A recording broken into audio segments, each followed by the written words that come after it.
cosmic storm. Floating on whimsical wavelengths is the norm. Dancing through the stars, chasing spectrums of light. Riding the waves that are just out of sight. Welcome back for your listening pleasure to Whimsical Wavelengths of Science podcast. Now, I've got some really big news. If you're a listener and not connected to the show via social media in any which way, you wouldn't know. Whimsical Wavelengths was chosen by the American Writers Awards as 2026 Podcast of the Year in the science category. Data's still out what that means for the podcast, but it is a milestone. The evolution from the first episode till now, and you know what? It's just getting started. This episode continues that evolution as it's about a new paper with a new guest. But before we get into that, a quick content warning for this episode. We'll be discussing 8-legged creatures, spiders, specifically black widows. So if you suffer from a truly severe case of arachnophobia, this episode might not be your cup of tea. Everyone else, congratulations, you're about to learn something that will almost certainly make spiders more interesting, although not necessarily less unsettling. Because today we're talking about attraction, communication, and how even when you don't have a voice, wings, or particularly good eyesight, you can still manage to send a very clear message that says, hey, over here. Black widows are famous for a lot of things, their appearance, their reputation, their name, but what they don't get enough credit for is their chemistry. These animals live in a world where sound doesn't carry very far. Vision is limited, and wandering around blindly is a great way to become lunch for something else. And yet, somehow, males still manage to find females, which raises a pretty obvious question. How? That's right. This is a themed episode, or at least it was going to be. In an ideal world, this would have been just in time for Valentine's Day. That's the way I planned it when I started writing it, a long time ago. But whether the calendar cooperates or not, the sentiment still works. Because this episode is all about chemical love letters, seasonal timing, and how attraction in the natural world is often far more subtle and far more sophisticated than we give it credit for. The paper we're using as our guide looks at western black widow spiders, Latrodectus hesperus, and asks a deceptively simple question. What exactly are females putting into their webs that attract males? And does that signal change with the seasons as time moves on? Minor spoiler, they do. So today, to unpack how spiders flirt without ever meeting, how chemistry carries information across space, and why Valentine's Day shouldn't really belong to humans anyway. Because if you think dating is complicated now, imagine doing it with 8 legs and a web full of pheromones. To help us untangle this scientific web, let's welcome our guest who did his PhD at the same university I did, Simon Fraser University, in the Department of Biological Sciences. Now he's the assistant professor at Animal Metabolics and Ecology Lab at Greifswald University. Please welcome Andy Fisher. Thank you for having me. I'm so glad you're here. When this came up, because my neighbor, he suggested having you on the show, I was like, that's really cool. And the podcast is a great place to do this. And I think everyone in research has a story that brought them to study something different and why they chose those subjects. So how did you come to study the chemical language of spiders? Because this one isn't like as obvious as looking up into the sky and seeing the cosmos or some kind of visible phenomenon. Yeah, well, I was studying chemistry and biology a long time ago in Germany as a double major. And during my first year at university in biology class, it became apparent that we know very, very, very little about spiders. They are very feared. Everyone has an opinion about them, but we actually scientifically know incredibly little about them. And later on, when I had to choose my research subject, I wanted to combine my chemistry background with my personal interest in this very dark taxa, so we didn't know much about them. So I wanted to see what chemicals spiders use, and spiders use a lot of chemicals because most spiders are virtually blind and they can feel very well vibrations on the ground.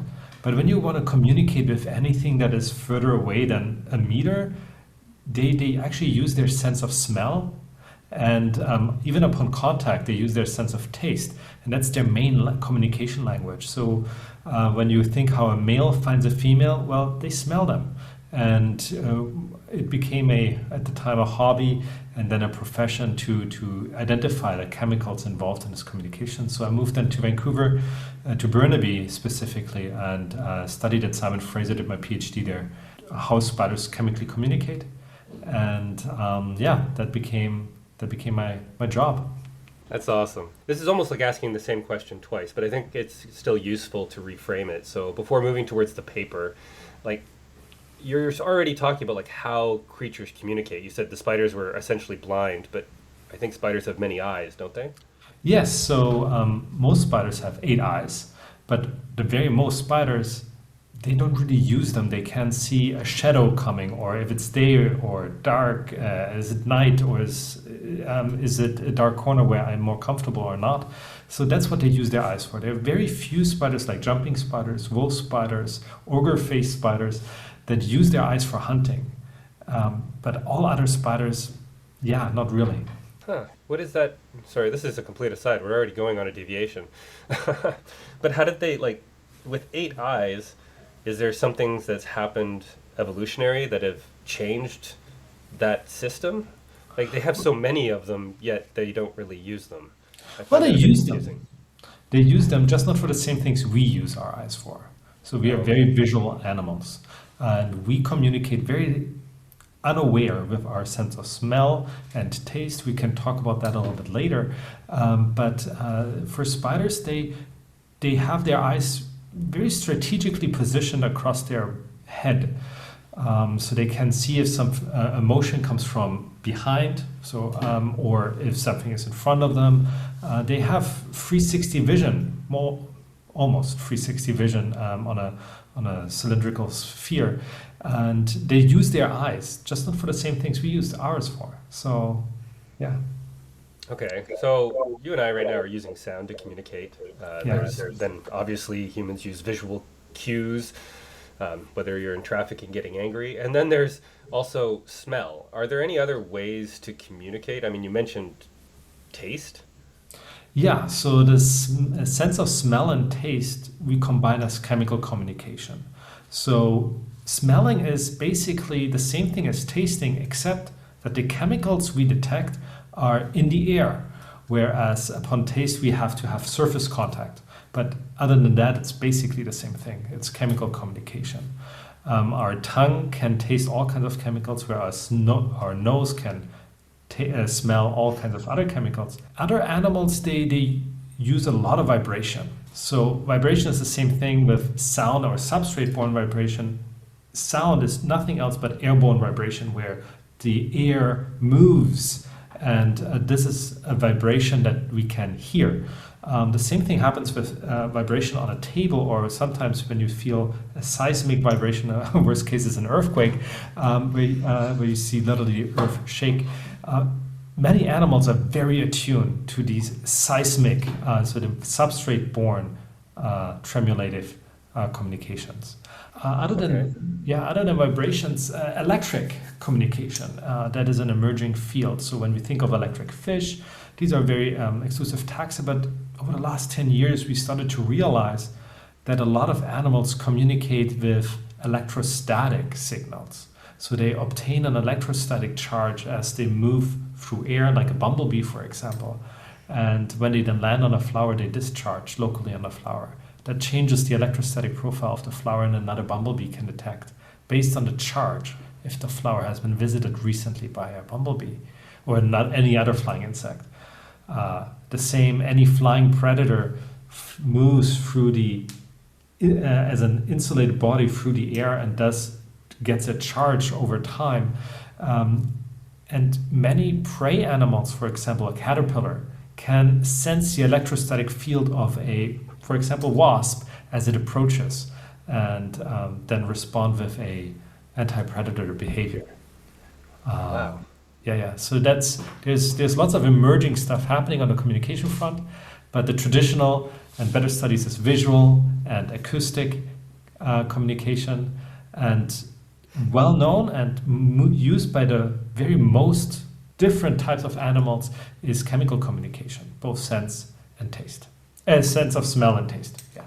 Now I have another deviating question before Sure. I get back on track. I didn't know we were going to go into electromagnetism here, essentially. So we can talk about, and keep in mind this is not my wheelhouse, so I'm really stretching my abilities here. Kind of the evolution of communication was basically, I guess, chemical and sound first, kind of the first two, because things didn't have eyes, right? You had to have some way of communicating between bacteria, I would imagine. So where would like electromagnetism come into that, like the electrostatic?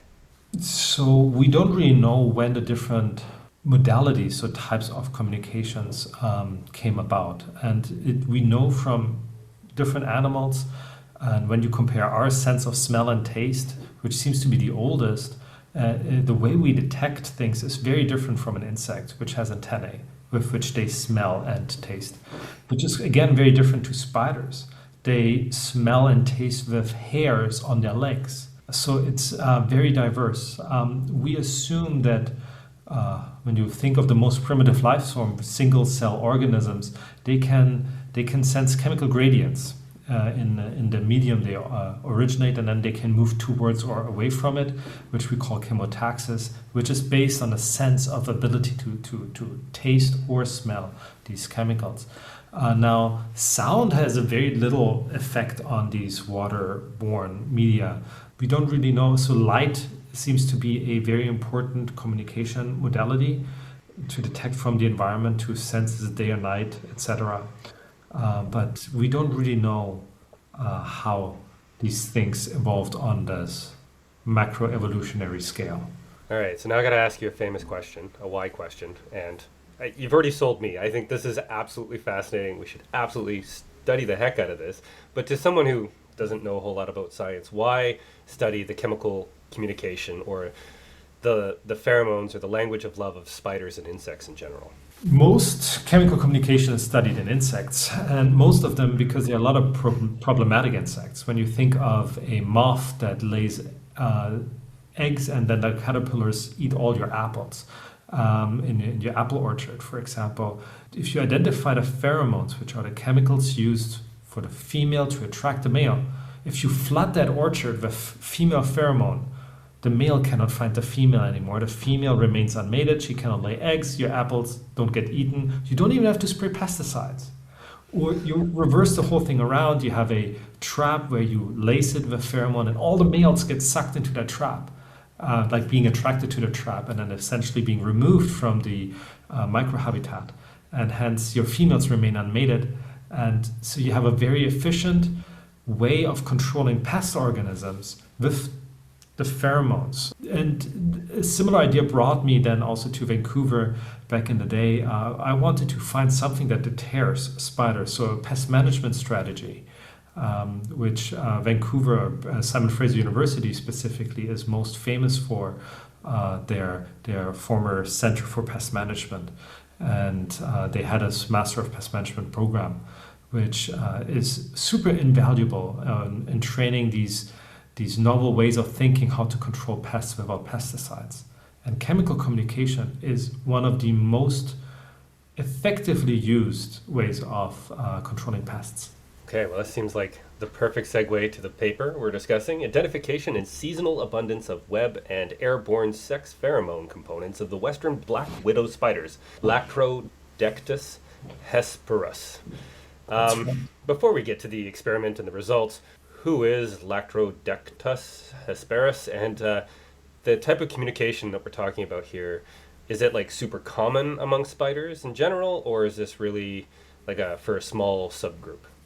Yeah, so Latrodectus hesperus, so you nailed it right on, is a black widow, as the name says. It's the western black widow. She occurs from Mexico all the way up to northern British Columbia, if you wish. Midway up high. But we have a stable population in Tawasin, We have a very stable population on Vancouver Island and also one in the Okanagan. So British Columbia is very well featured for this spider. That's basically the local black widow, which we have. If you have one, it's that one. Yeah, there is a concern for another black widow establishing in BC, but luckily there have not been no reports yet. So it's our endemic. So the spider comes from here and it belongs here. And we wanted to know how they use their chemical signals, their sexual signals to be specific, throughout the year. So let me a little bit explain how the spider lives. The spider lives under wood logs at beaches, and the female lives for multiple years. So she has multiple seasons where she can attract males. Males are much shorter lived. They usually live after they mature for maybe 90 days, if they're lucky. And so the female might want to attract males when they are around, so during the mating season. And we don't know, and when you're a female spider that sits on her web and doesn't really leave her web, and you're located underneath this log, how do you know when all the males are around? And how do you know when you should start signaling, so releasing your attractive scent, if you want to be among the first? And we found in the study, to spoiler some results already, that it is mainly the day length that provides them the information about the seasonality and when the males are most likely to be around. And that seems to be the most strongest predictor.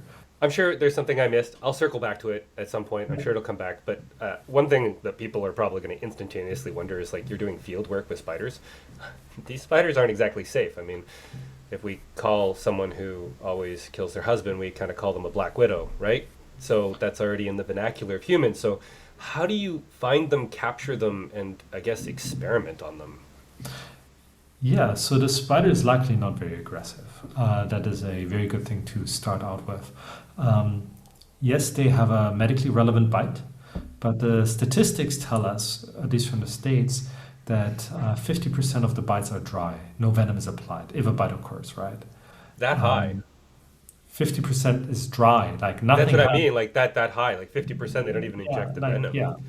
And another 47% of the bites are local symptoms, like imagine a very strong bee sting.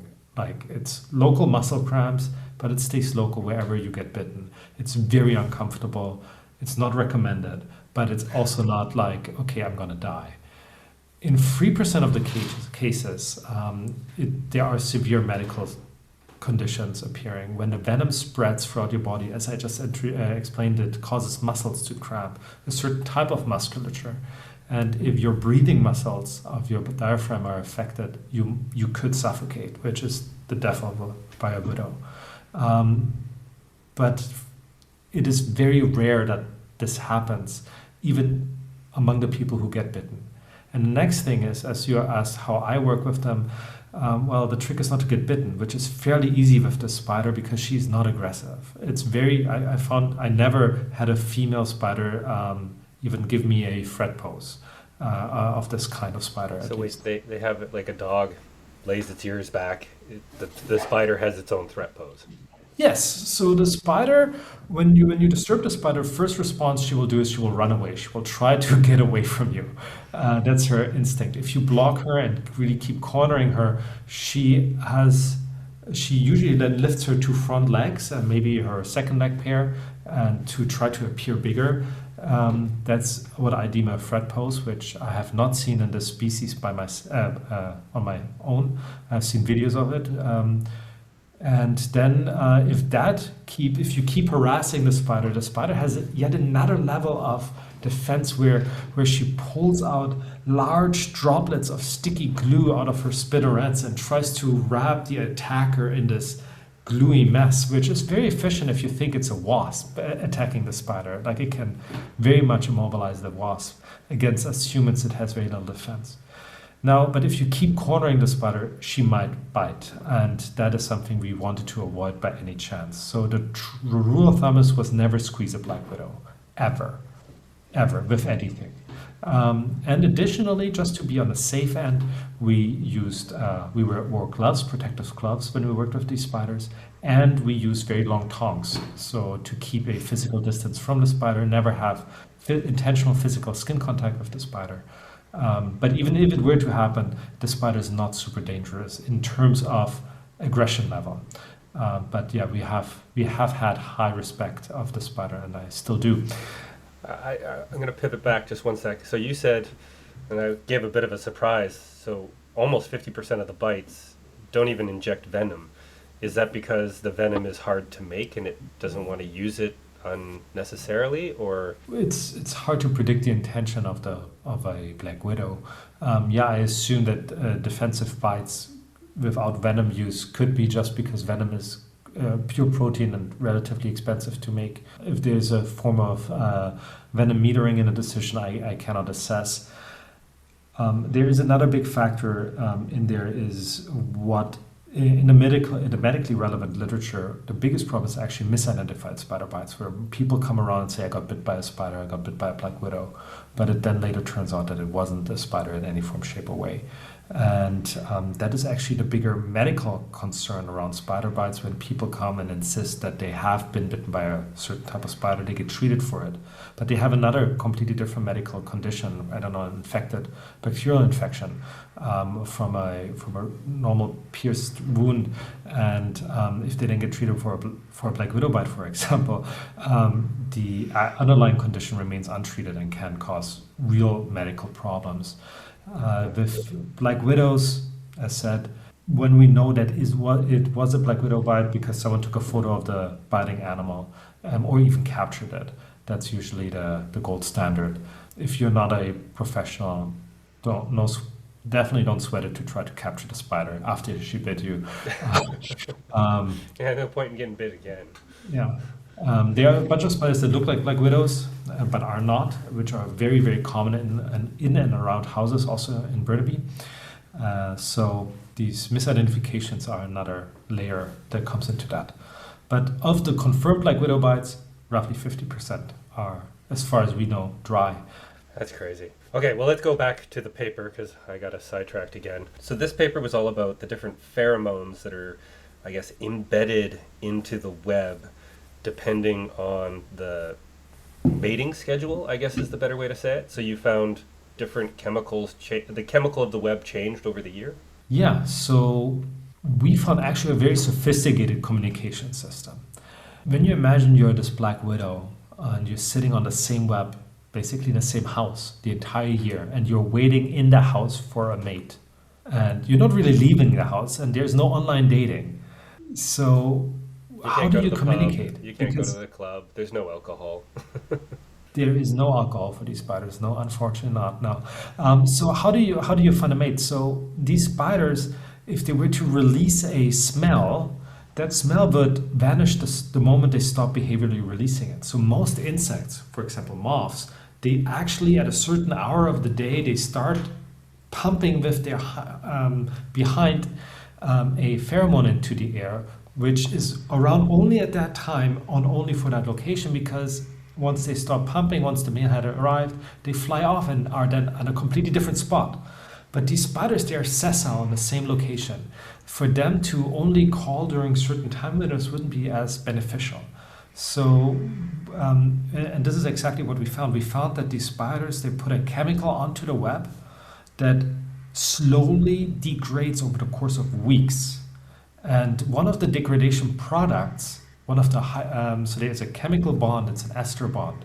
And one of these, when that ester bond is separated, you release a short chain carboxylic acid, which kind of smells like stinky cheese or gym socks, if you wish. And wait, did you isolate it and then grow more of it? Or well, you can buy that in a bottle, and it pure itself, it's overwhelmingly stinky. But because these spiders release only so little amount at a given time, that it was actually almost for us virtually impossible to detect the smell compound by itself. But so the spider releases very constantly, but very little amount at a given time of this very, very, for us, stinky compound. It's called butyric acid.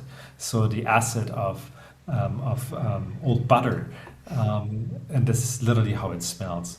So what we found is that this the chemical, the pheromone the spider produces at the beginning that slowly degrades, releases the smelly compound, and then there is a rest that doesn't degrade, that doesn't fly away, and we don't know what this rest is about. But we could find both things. We could find that this a larger molecule was present, and then you break off a piece that flies off, which we cannot see anymore, and you see the smaller piece, and we could calculate how much must have been released in that given time of these two fragments.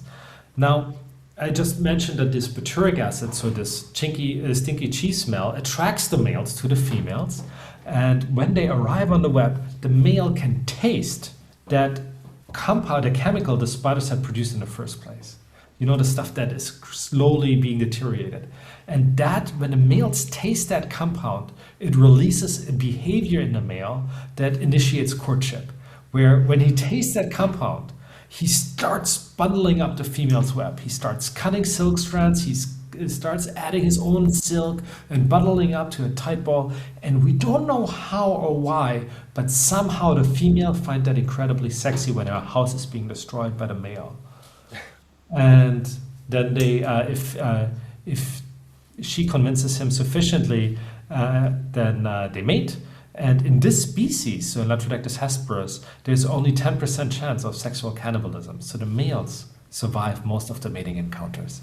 Good for them. But they still only live 90 days? Yeah, they're very short-lived. So does that mean they get to mate more than once, or is this... Yes, they might have the intention of mating a few more times. We don't know really how often, or I don't know offhand how often these males can mate with how many females, but definitely more than once. And the females likewise, they mate with multiple males. But again, once they have had a few males, they might become more reluctant to mate again. So, yeah, I'm still kind of getting over the fact that the male is destroying the web, probably repairing it terribly at the same time. No repairing. No, but you said he was adding his own web. Yeah, to bundle it up. Oh. Like imagine you put gift wrapping paper around it so that you cannot access it anymore. Like it's literally boxed away. There is an ongoing research project from us right now to investigate this stuff further. What is happening here is, I just mentioned that the chemicals are disseminating from the web. So the female puts chemicals on the web as she's building the web. And then as long as the web is there, it has these chemicals, and these chemicals slowly fly off and attract other males. But what happens when a male cuts and bundles the female web up, this web does become unattractive to other males. And we don't really know how. Is it because he blocks that chemical reaction so that the female's compound doesn't fall apart and doesn't release these butyric acid anymore? Or is it because it decreases the overall evaporation surface? Or, and this is what our preliminary results point to, maybe the male add a male-specific compounds like I am here signal or I was here signal, and that deters, repels other males. And this is what our ongoing research right now is pointing towards. So it's both a male-male signals other males like, you no need to come here, this web is done. And at the same time, a male-female signals like, look how sexy I am, I can destroy your house. And then the female find that attractive. There is potentially for the female the ability to assess how much resources this male has, because males, when they mature, they stop eating. They're these tiny little spiders, they stop eating, and for these 90 days they run around, and their only objective is to find a mate, find those females. So when you don't eat anymore and you produce a lot of silk, and silk is pure protein, it can become costly. And so it could be that the female can assess by his bundling behavior, like the amount of silk he adds to the web, how rich in resources this male is and how good his quality as a potential mate could be. That's an assumption we don't know yet, but that's a potential explanation. That's really cool. What about the female spider though? Like, is there some drawback to putting the pheromones into the web?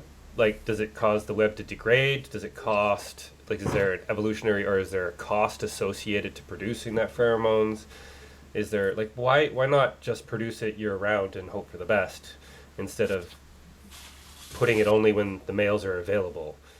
That's an excellent question. So when you read the biology textbooks, all of them basically say that pheromones are cheap.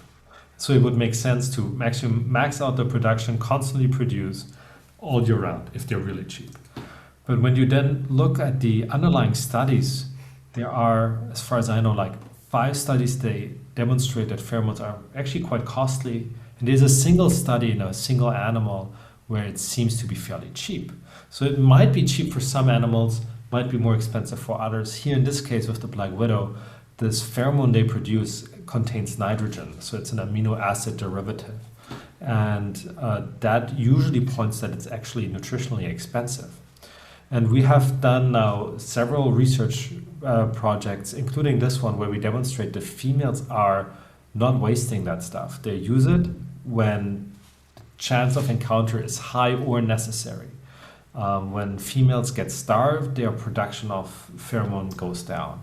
When females get really old and senescent, then their pheromone production goes down. So it seems that there seems to be some constraint associated with pheromone production in this spider. That's fascinating. So you're almost, I guess, in some respects, turning old ideas on its head to some extent. Well, that's what we are always trying to do in science, that we're not driven by dogma, but trying to always, we observe something and then we have to say, okay, how do we explain this? And maybe our textbook assumption is partially correct. Right. So in many cases they could be cheap, but in these instances they're not, or maybe it's more granular, maybe it's more widespread. I guess that's still to be determined, I guess, hey? Yes, so there is this whole theory based on the cost of a signal, where if a signal is very expensive, then let's say, translated for our terms, like if you drive a very expensive vehicle, that kind of demonstrates to the world or to potential mates that you are a very wealthy man, or you just have a very good credit line, which would be cheating in this case, right? But so if a signal for an animal is hard to fake or impossible to fake, then it would be an honest signal. It really reflects the condition of the animal. That is the handicap principle. There are lots of different theories around that, but a very simplified version of it. Now, if a signal is not expensive, and then you can just pump it out, and then there shouldn't be a handicap around it, and there shouldn't be much constraint around it, or selection pressure for honesty, that you can use it to assess the quality of something.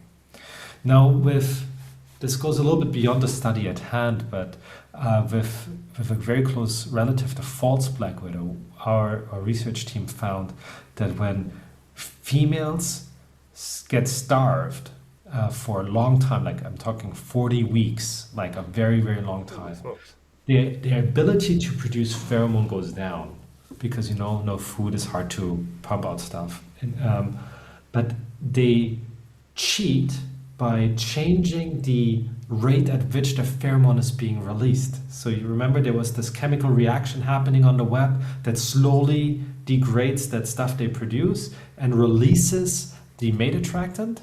Well, when these very, very starved females that really need a mate, when you're like, okay, I haven't been mated yet, my only goal in life right now is to pump out babies, and I just need a male right now. Try to become more attractive to males by increasing this release rate. So they produce less pheromone, but they release the smell compound much faster in hope to attract a male. Now, when a male then comes and mates with these very, very starved females, they barely produce offspring. So it's very costly, or it's relatively costly for a male to be deceived, but because this happens so rarely, there's not a lot of selection pressure against it. Interesting. So the compound itself is costly and an honest signal, but somehow the females can convert that costly signal into a deceptive lie. Now, we just also found out that the same holds true for old females. So when you have females that are 500 or 800 days past maturity, that's a relatively long time, that's on the top end of their life expectancy. And when they have been unmated, their ability to produce pheromone also goes down. But again, they increase this conversion rate. And then males cannot smell the difference between a very old female or a very young female. But a very old female is not by far not as fecund as a very young female. So there is ability, a plasticity for cheating if the need arises, but only if the need arises. And that way, they only do it when the need arises. Then the system is honest and stable. Otherwise, it could become evolutionary unstable and be favored in a different direction. Wow. Sorry, I'm just a little bit of shock. That's awesome. Like, I did not expect this conversation to go there. And somewhere along the way, I also thought of before we got to the climax of that explanation, I was thinking, man, I wish, talking sometimes was more expensive, because sometimes my kids talk too much, and it would be nice if it just cost them a little bit more. Now, how are these measurements made, though? So, like, you've been telling us kind of like your observations, but to create those observation lists of the chemicals requires some whimsical wavelengths? Yeah, so the detection of these chemicals is a field of study, and it's in their own right. These animals produce minute amounts. Those are nanogram amounts. So that's minute. That's a gram of sugar, but now 10 to the power of -9. So that is a very, very small number of, not even a grain of salt, it's much less than that, of amount which they produce per web. Now, when we deal with these tiny, tiny amounts, we have very little machinery available, because there are not a lot of field of studies that use such high sensitive machines to detect these compounds, because usually we know what we're dealing with. Is it like parts per billion, parts per trillion? Well, a number with 9 zeros. 1 nanogram per gram would translate into 0.01 parts per million. So So these are very, very little amounts these spiders produce. So we don't have a lot of different tools available that reliably detect them. And historically, for insects, what used to go very well are gas chromatographs that are coupled with mass spectrometers. A gas chromatograph separates a mixture of chemicals, and the mass spectrometer can bombard these chemicals that are separated, so each chemical at a time, bombards them with an electric charge, ionizes basically, and breaks the molecule into fragments, and then detects and basically weighs the fragments. Like, imagine you have a house of Lego and you smash it against the wall, and then you have all these fragments, and that's all you see. You see only the fragments. You have to try to imagine, how did the house look before you threw it against the wall. So you have a bunch of yellows and reds and blues and blacks, and they built sometimes the you house. have a wall, and sometimes you have a foundational square, or, like sometimes some fragments are bigger than others, that give you a little bit more information. But yeah, if you're really unlucky, you only get the littlest pieces, and then to reconstruct that is very difficult. But yeah, that's basically how a mass spectrometer works. And that is what has been used very efficiently for insects. Now, spider chemical communication is in its infancy, so we have very little understanding of what is happening, mainly because spiders seem to use compounds that are not detectable by GCMS, that are too polar, so too acidic, in other words. And we found out that a different machine that over the last 20 years got a lot of appreciation and sophisticated development, called liquid chromatography, which can be coupled with mass spectrometry, that it's a different way of separating compounds, basically. And with that machine, we can now find these fragments very well. But then you still are in the front of the problem. With that machine, you detect basically all the compounds that are on a spider's web, not only the pheromone. And then you need to know, how do I know now which is the pheromone? And we usually use a control group for that. So we use spiders of the same species, but that don't produce pheromone. For example, teenager females or teenager males that still build a web, but don't produce the pheromone yet. Or you can even use sometimes mated females depending on the species. And then you compare the chemical profiles. And now there are very, very sophisticated computer algorithms that can compare these different profiles very, very, very well. And calculate us the most likely candidate to be a pheromone. And with that, we can then have an idea of which the pheromone might be. Then we need to reconstruct it from the mass spectra and hopefully have not to use all kinds of other analytical tools to really reconstruct that structure. And once we have reconstructed the structure, which is just an idea at this point, we need to find a chemist who synthesizes the chemical in a lab, presents it to us, we present it to the spider and ask the spider, is this the stuff you like? And the spider might tell us, nah, wrong stuff. Or the spider might tell us, yes, that's the right deal, or actually I respond to it. And so we then have a pheromone identified. Once we have it identified, the game becomes much, much easier. We can quantify it. So we can see, now we know what to look for. Does what we look for change from January to December? And we just measure it every month. And that's what we did in the study at hand. We went down to Tawasan, to a beach for an entire year where we had spiders, which we collected there locally. We had them in little boxes so that they would build us a web. We fed them in these boxes, but once a month we collected their web. And then we measured how much pheromone was there.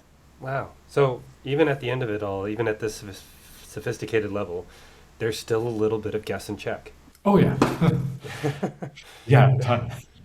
I mean, the hypothesis or the working, the methodology says it's there, but the specific how you put what the pheromone together is a little bit of guess and check until you get it right, that the spider reacts to it. Yeah, there's a lot of guess and check, and very often we don't have sufficient information to actually make a guess. Then we have to mass collect that pheromone, isolate it, and use a different machine called nuclear resonance spectroscopy, NMR. And if we have enough material, with that we have a more sophisticated guess what compound we might have. Yay, more wavelengths. Okay, so where does this research go now? I mean, you've already hinted at it where it's going, but lay out the next where to take this. Yeah, as mentioned, we are currently looking at these age-related signals. That study's basically being wrapped up now, and we hope to submit it and publish it fairly soon. At the same time, we're looking at these male courtship signal. Is there a male pheromone in the silk the male uses during the courtship, which might deter other males? That is an ongoing project right now. We also want to see how females respond to the presence of other females. We demonstrated in the past that these females can smell each other based on their pheromone, so they know how hard the competition is. And we also know that they change their own mate calling and also the web architecture based on the number of females around. And we want to know to what extent so when you go in a field, you find a female somewhere, you're very likely to find another female within the same square meter. But so they cluster in the field. So you have sometimes pockets within suitable habitat where you find females, and then you have other pockets that look identical to us where there's just nothing. And we don't really understand this clustering behavior. And I want to find out, currently with a project, to what extent the females use pheromone in habitat choice, like where to settle, where to build your web. And these are the ongoing projects with these black widows, which we're doing right now. And we hope to uncover a little bit more. Okay, so I got one random question that came to my head because I remember I take in a lot of random media, science, and otherwise. And I remember not too distant past ago, there was a cave. I believe it was in Germany, but I could be wrong. It was in Europe, where they found, what was it, 20,000 spider individuals living together in one interconnected web? Do I remember that right? Yeah, I saw it too. It was massive, huge web, and there were multiple different species in the same web. Yeah. Yeah, it's massive. These web sharing events are quite stunning. We don't really understand how that works. Right. Just when you said different areas with clustering and no clustering, for some reason that popped into my mind. It's like, oh yeah, I read that. So yeah, but that seems to be more a all year round permanent event. With the Black Widow, we have a very fascinating thing.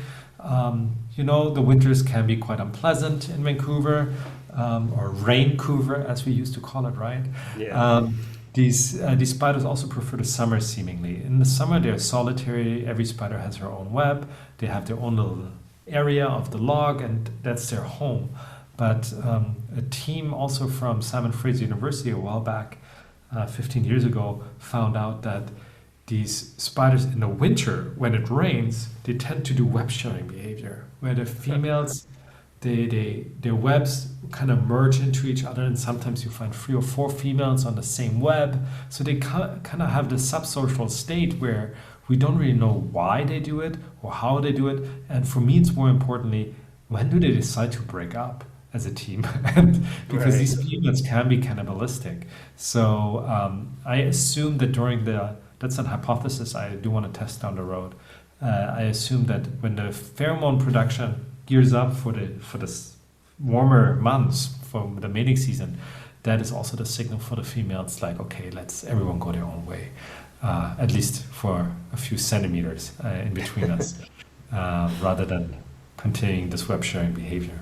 Okay, so we're approaching very quickly the last traditional infamous question. But before we get there, anything you want to call out on the podcast? Perhaps upcoming work, projects, something that you just read that was cool, like anything at all?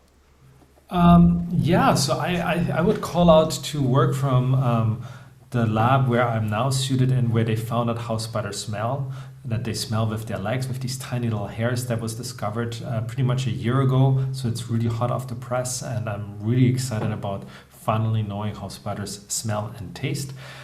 They have 2 different types of these hairs. They have hairs that have tiny little pores through which these airborne molecules can pass and be detected. That's how they smell. And then they have these other pores, which are tip pore, where there's only an opening at the very tip, and with those they can taste. That I find very, very fascinating. Other than that, I just mentioned this age-related study that hopefully will come out soon. And that's pretty much about the call-out section.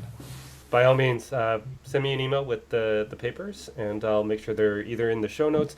I also have a website, whimsicalwavelengths.com, where I will also link to them, so that way people that are listening can find them if they're curious. But now it is the final question of the interview.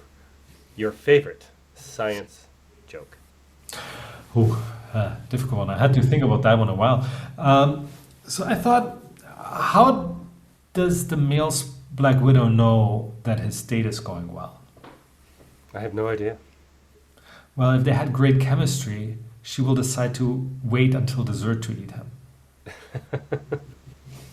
Oh, that was good. Yeah, right. Well, thank you so much for taking the time to hop on Whimsical Wavelengths. I know it's late there, and it's just midday here, so thank you. Thank you for having me. All the best to you. Okay, that brings another Whimsical Wavelengths episode to a close. I know the audio is a bit echoey on that one, but we'll take it however it comes, because that discussion was pretty awesome. I learned a lot about spiders, and I hope you guys did too.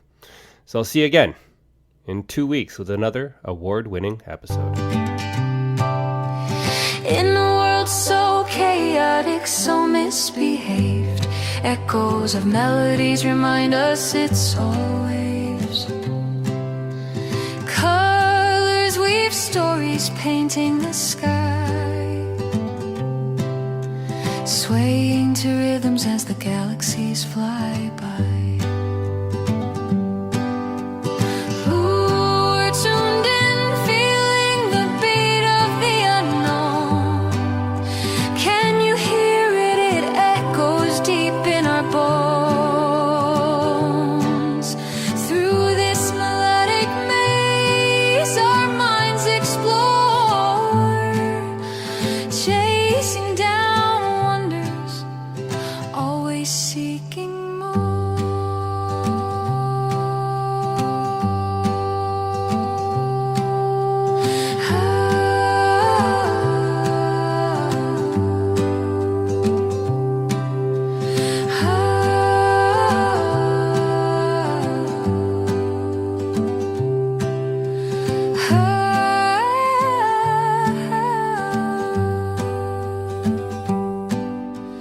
Her